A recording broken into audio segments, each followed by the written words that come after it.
안녕하세요. 닥터 MBC 목서윤입니다.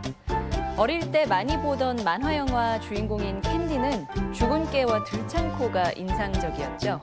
귀엽고 개성 있는 외모가 친근감을 주긴 했지만 현실에서는 들창코를 콤플렉스로 여기는 분들도 많습니다. 오늘 이 시간에는 군산 파티마의원 조상곤 원장과 함께 들창코 성형에 대해 알아보도록 하겠습니다. 개성 있는 코 모양 가운데 하나인 들창코. 어렸을 때부터 놀림받으며 자라온 경우에는 한 번쯤 성형을 고려하게 됩니다. 부작용을 줄인 안전한 들창코 성형에 대해 의학 박사 조상곤 원장과 함께 알아봅니다.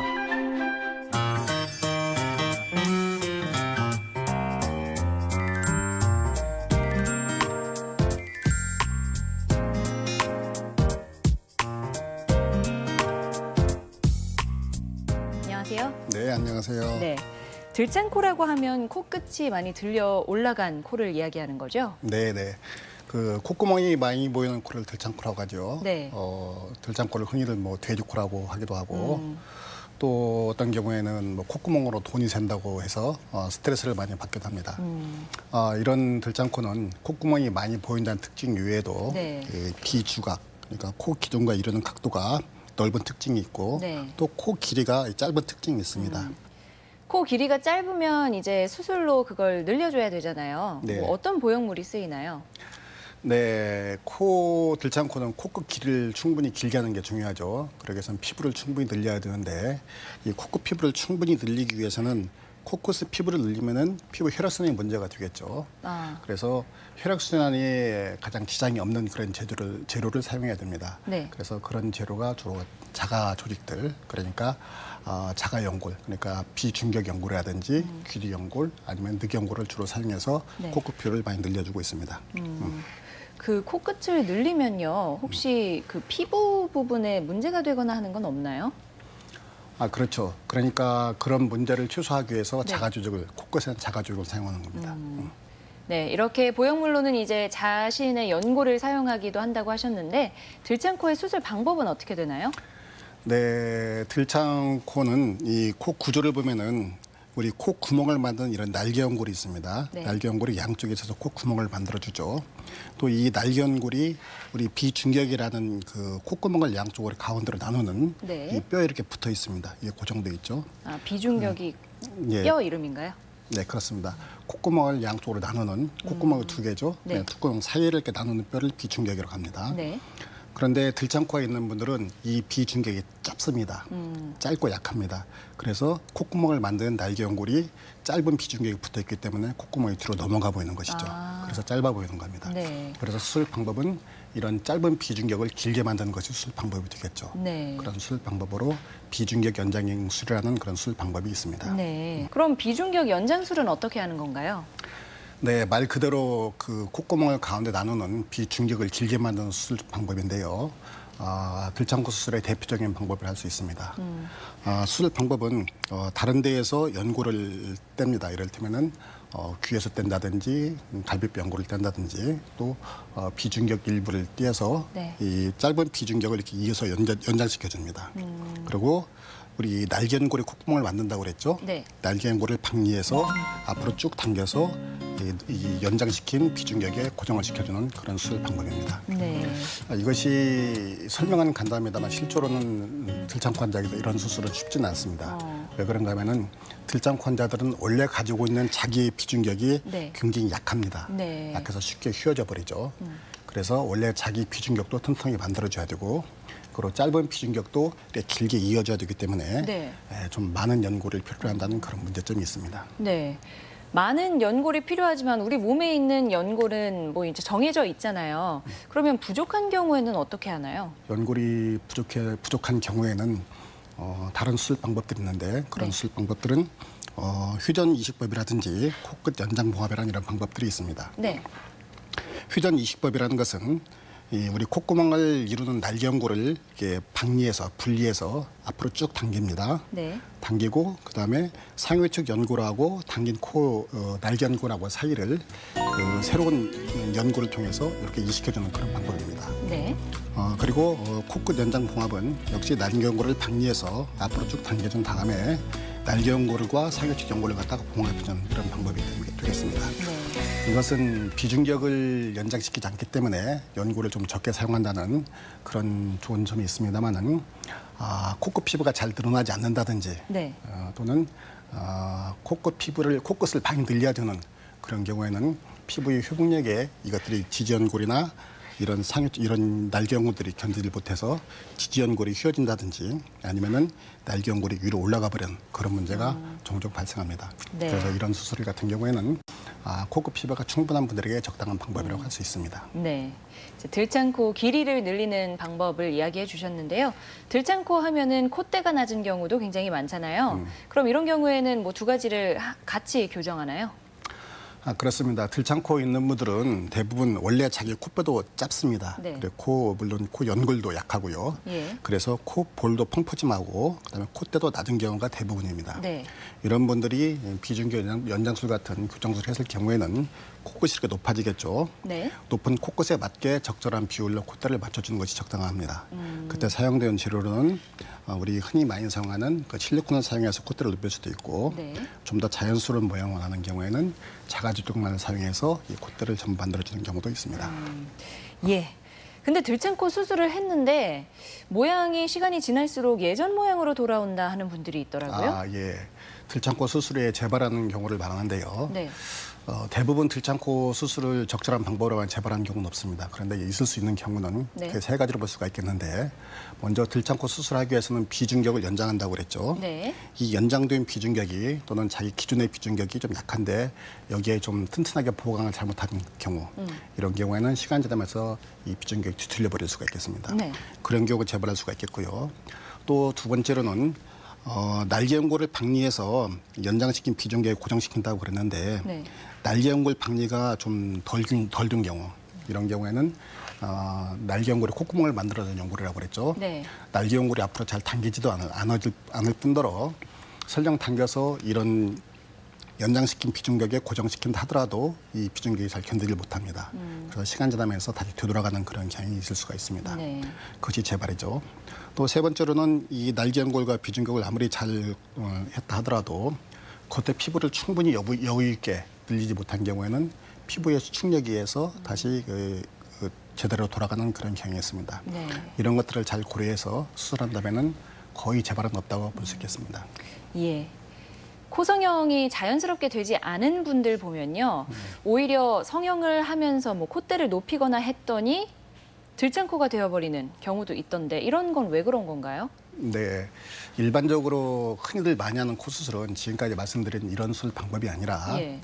콧대는 이런 실리콘, 콧대는 이런 실리콘을 사용해서 콧대를 만들고 그다음에 귀 뒤에서 연골을 떼어서 코끝을 살짝 올려놓는 이런 수술 방법을 주로 많이 하고 있습니다. 네. 그런데 이 실리콘은 이물질이기 때문에 우리 피부하고 유착이 되질 않습니다. 네. 한살이 되질 않습니다. 그래서 오랜 시간이 흘리면서 뭐 얼굴에 심한 마사지를 한다든지 아니면은 코에 충격을 받는다 했을 때 이 실리콘이 이 제자를 이탈해서 밑으로 흘러 내려온다든지 아니면은 코끝의 피부의 수축력에 의해서 네. 코끝에 붙여있던 연골이 제자리에 있지 못하고 위로 올라가다든지 해서 실리콘 위에 코끝 위에 있어야 될 끼어붙인 연골이 네. 오히려 실리콘 위쪽으로 올라가 버리는 그런 문제가 생깁니다. 그래서 코가 뒤로 넘어진 것처럼 들창코처럼 보이는 것이죠. 이런 문제로 오시는 분들이 의외로 많이 있습니다. 아, 그래요? 그래서 가급적 코수술에서 실리콘 사용을 취소하는 것이 바람직하겠고 또 특히 짧은 코 수술에서 실리콘을 이용해서 코를 길게 만드는 것은 하지 않는 것이 바람직하겠습니다. 네. 그러니까 그런 분들 같은 경우에는 자가 연골이 더 낫다는 말씀이신가요? 수술 방법을 적절한 방법으로 바꿔주는 게 바람직하다는 얘기죠. 네. 이제 수술을 하다 보면은 코 부위를 절개를 해야 하잖아요. 네. 그래서 수술한 후에 표가 좀 많이 나지 않을까 걱정을 또 많이 하는 것 같아요. 네. 코 수술에서 절개할 수 있는 방법은 크게 두 가지가 있는데요.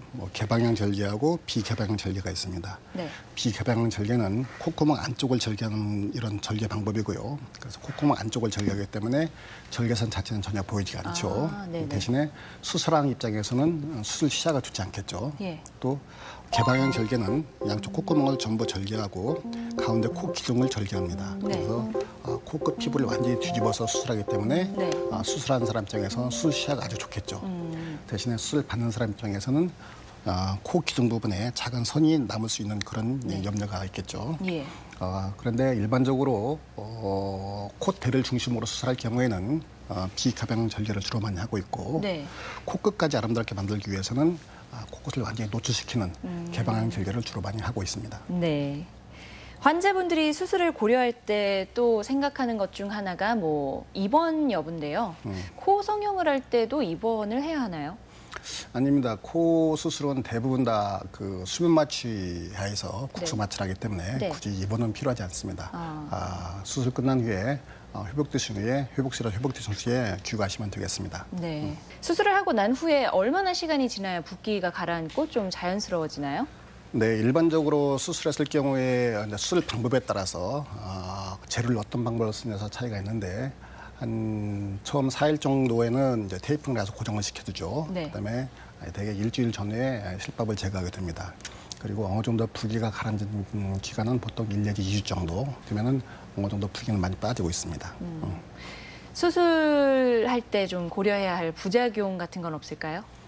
네, 역시 가장 중요한 것은 그 염증이 문제가 되겠죠.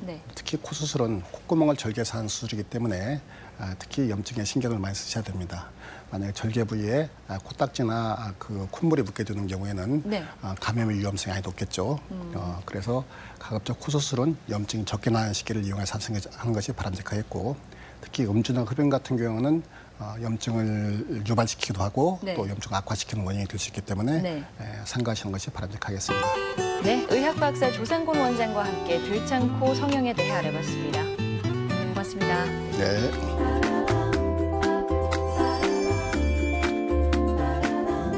보통 긴장을 하거나 공포감이 있을 때 혹은 누군가와 사랑에 빠졌을 때 공통적으로 나타나는 신체 증상이 뭘까요? 아마도 두근거림일 텐데요. 우리가 흔히 느낄 수 있는 증상 중 하나입니다. 하지만 두근거림은 때론 심장질환의 조기 신호일 수도 있다고 합니다. 이번에는 익산병원 전영도 과장과 함께 두근거림과 심장질환에 대해 자세히 알아보도록 하겠습니다. 이유 없이 갑작스럽게 나타나는 심장 두근거림. 심각한 질환을 알리는 전초 증상일 수도 있습니다. 가슴 두근거림을 지나칠 수 없는 이유에 대해 내과 전문의 전영도 과장과 함께 이야기 나눠봅니다.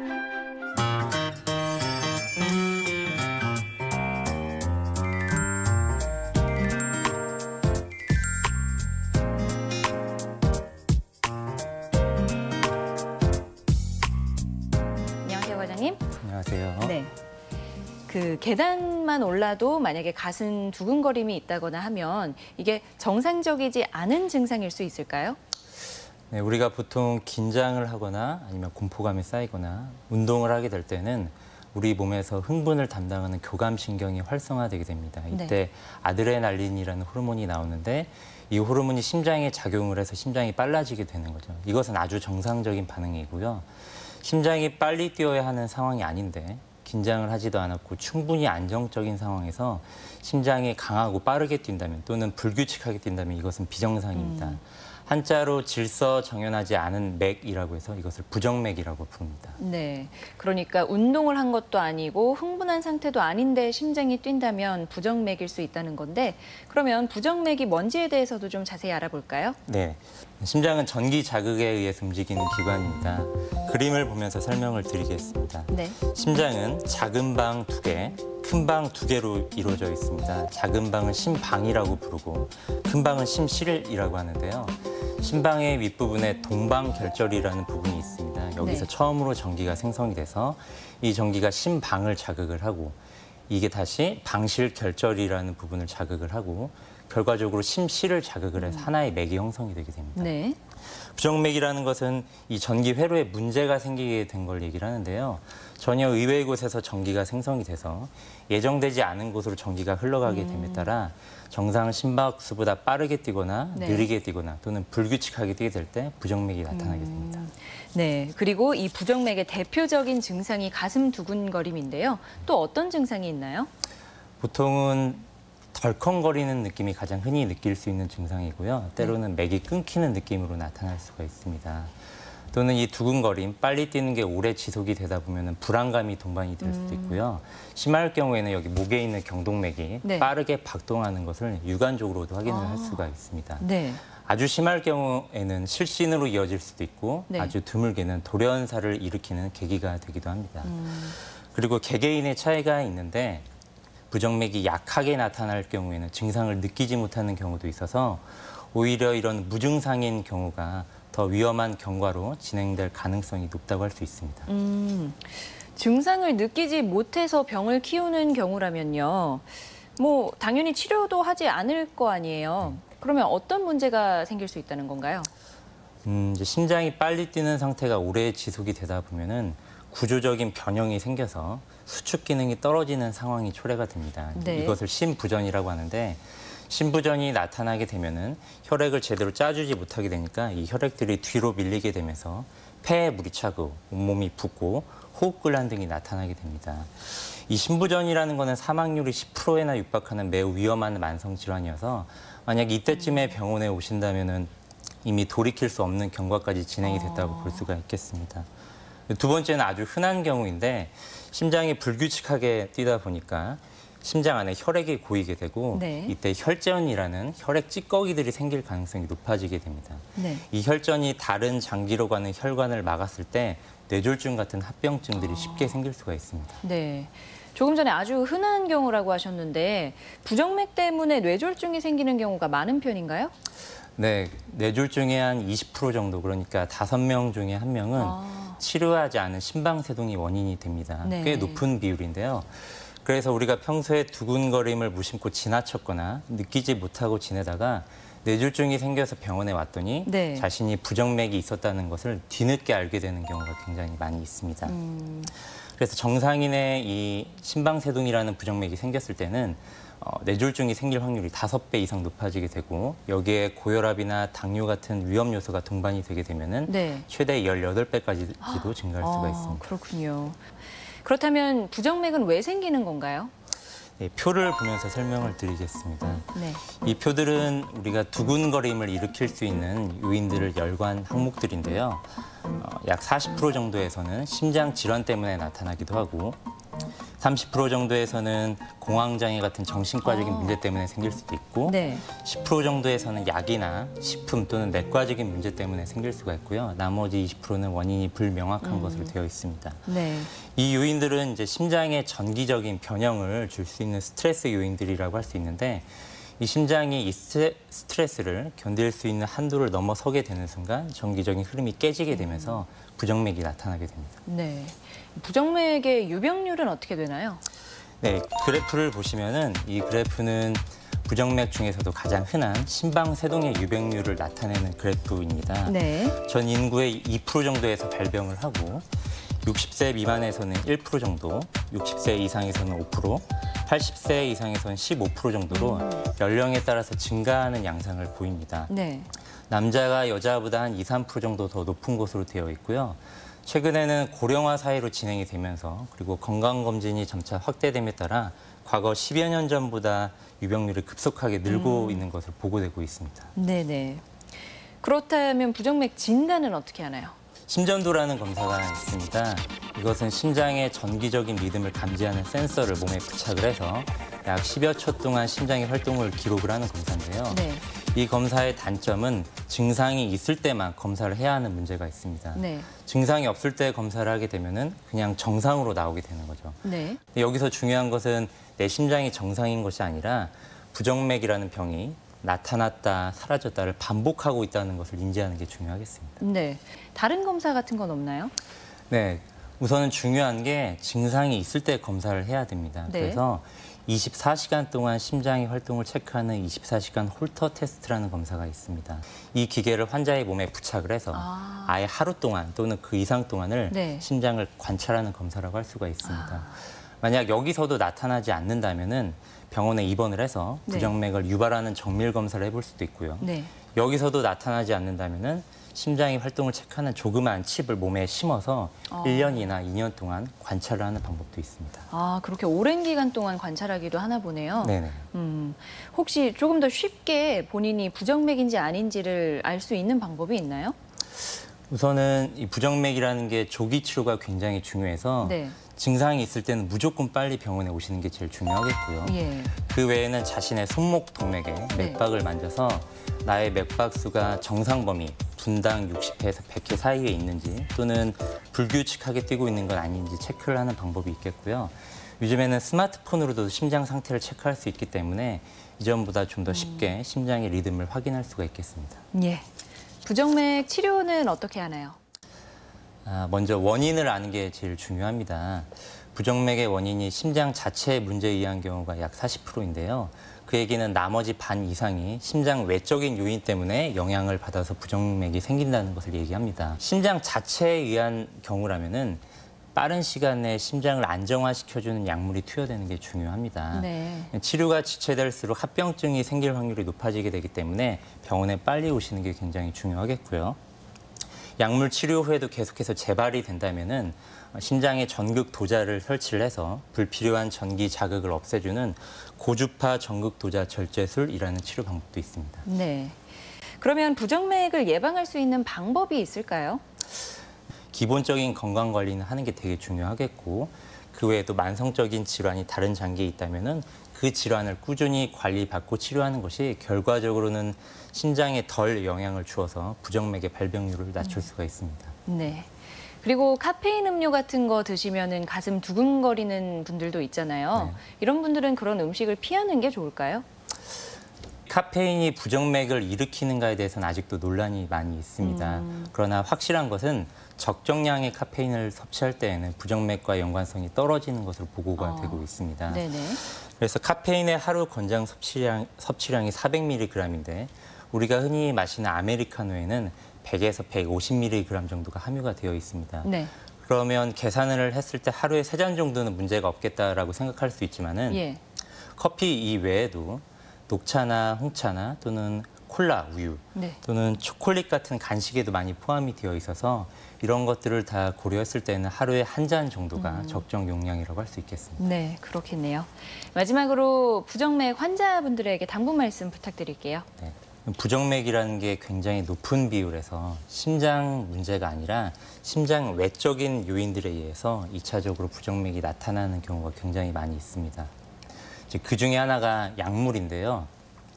이 약이라는 것은 우리 몸에 원래의 목적 이외에도 수많은 부작용들을 일으킵니다. 네. 우리가 고령으로 감에 따라서 아픈 곳이 여러 군데 생기다 보니까 여러 군데의 병원을 동시다발적으로 다니게 되는 경우가 굉장히 많이 있습니다. 네. 이때 문제점이 뭐냐면은 각 병원 간에는 환자의 처방 약물에 대한 정보가 공유되지 않는다는 점입니다. 그래서 같은 약이 중복으로 처방이 될 수도 있고 서로의 약의 효과들을 떨어뜨리는 약들이 네. 동시에 처방이 될 수도 있고 해당 약의 부작용을 증대시킬 수 있는 방향으로 약이 처방이 될 수도 있습니다. 그래서 중요한 것이 내 몸이 여러 군데가 아프다고 한다면은 각 해당 과의 모든 진료를 한 곳에서 볼 수 있는 종합병원에서 진료를 보는 것이 그나마 안전하겠고요. 여러 곳의 병원을 다녀야 한다면은 이쪽 병원에서 받은 처방약에 대한 정보를 다른 쪽 병원 의사에게 내가 이런 약을 먹고 있다고 알려주는 것이 굉장히 중요합니다. 네. 노인에게서 나타나는 수많은 증상과 질환들이 약에 의한 경우가 굉장히 많이 있습니다. 그래서 내가 이쪽 병원에서 꾸준히 약을 받고 있을 때 다른 병원에 가게 된다면 해당 병원 의사에게 내 약에 대한 정보를 알려주는 것이 결과적으로 비단 부정맥뿐만이 아니라 수많은 질환들을 예방하는 데 첫 번째 단계라고 할 수 있습니다. 오늘 이 시간에는 내과 전문의 전영도 과장과 함께 두근거림과 심장질환에 대해 알아봤습니다. 고맙습니다. 감사합니다.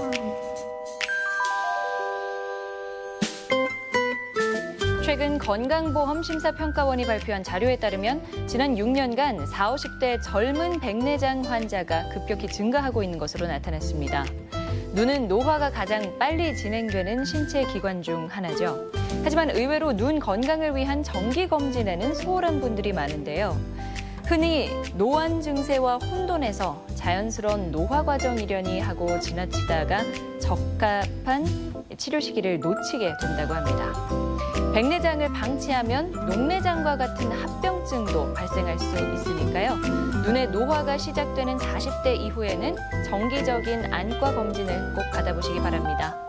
저는 다음 주에 다시 인사드리겠습니다. 고맙습니다.